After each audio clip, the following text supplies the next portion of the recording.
नमस्कार, आप देख रहे हैं नित्य न्यूज टीवी। नित्य न्यूज टीवी में आपका स्वागत है। आइए बात करते हैं मध्य प्रदेश की कुछ खास खबरों की। अखिल भारतीय विद्यार्थी परिषद ने नगर पिछोर में महान स्वतंत्रता संग्राम सेनानी शहीद नेताजी सुभाष चंद्र बोस की जयंती मनाई गई।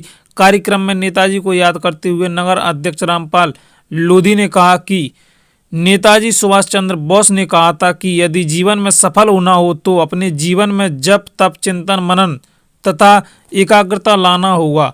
साथ ही इस अवसर पर कार्यक्रम के मुख्य वक्ता नगर अध्यक्ष विद्यार्थी परिषद पिछोर के रामपाल लोधी, नगर उपाध्यक्ष देवाशीष भदौरिया, नगर मंत्री दीपक पाल, सुभाशीष भदौरिया, कृष्ण कुमार गुप्ता, राहुल लोधी, कृष्ण लोधी आदि कार्यकर्ता उपस्थित रहे। ये थी अरविंद्र लोधी की रिपोर्ट। वहां पहुंचे कोलकाता, और कोलकाता में जब ये अध्ययन कर रहे थे उस समय ये बहुत इंटेलिजेंट थे, यानी इनका उद्देश्य था सिविल सर्विस में जाना। सिविल सर्विस की जब तैयारी ये कर रहे थे या उस कोचिंग कॉलेज में तैयारी कर रहे थे, बीए इन्होंने किया। बीए के बाद जैसे सिविल सर्विस का इनका प्लान था जाने का, उसी समय उसके एक अध्यापक थे उसी विद्यालय के। वो अध्यापक क्या है कि उस समय ब्रिटिश सरकार का भारत पे कब्जा था या ब्रिटिश सरकार से ही चलती थी। तो ये अंग्रेज जो थे ये कहीं ना कहीं हिंदुओं को परेशान करते थे या हिंदू के जो बच्चे पढ़ते थे उन्हें सताते थे। तो इसके विरोध में इन्होंने आवाज उठाई, और इसके विरोध में जब आवाज उठाई तो इनके लिए एक अलग से पहचान मिली।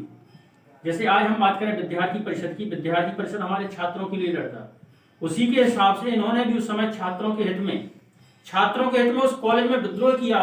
उन टीचरों का जो टीचर उनका विद्रोह करते थे, छात्रों को हिंदुओं समझ के उनसे अलग व्यवहार रखते थे।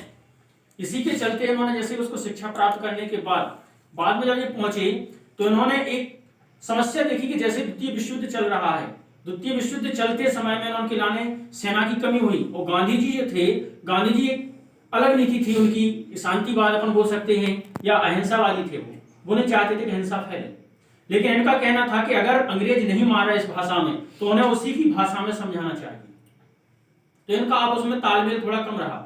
उसके बाद जैसी स्थिति अगर हम बात करें तो ये जापान गए, और जापान में इन्होंने खुद हिंद फौज की सेना की तैयारी की और अपनी एक फौज बनाई। और उसके बाद जैसे यहाँ आए तो उन्होंने जापान में एक नारा दिया था, तुम मुझे खून दो मैं तुम्हें आजादी दूंगा। इसी के चलते ये जैसे आया और इन्होंने भारत में आकर अंडमान निकोबार द्वीप पे सबसे पहले कब्जा किया 1943 में। उसके बाद इन्हें अस्थायी सरकार का दर्जा 11 देशों से मान्यता प्राप्त हुई और अस्थायी सरकार इन्होंने बनाई। अस्थायी सरकार बनाने के बाद उन्होंने फिर से उस पर हमला बोला 1143 में 5 अगस्त के लगभग, और वहां पर उन्हें अंग्रेजों को खदेड़ा। अंग्रेजों को खदेड़ने के बाद उसे पूर्ण तरह से स्वतंत्र करा दिया। इसके बाद ये फिर से भारत में आए और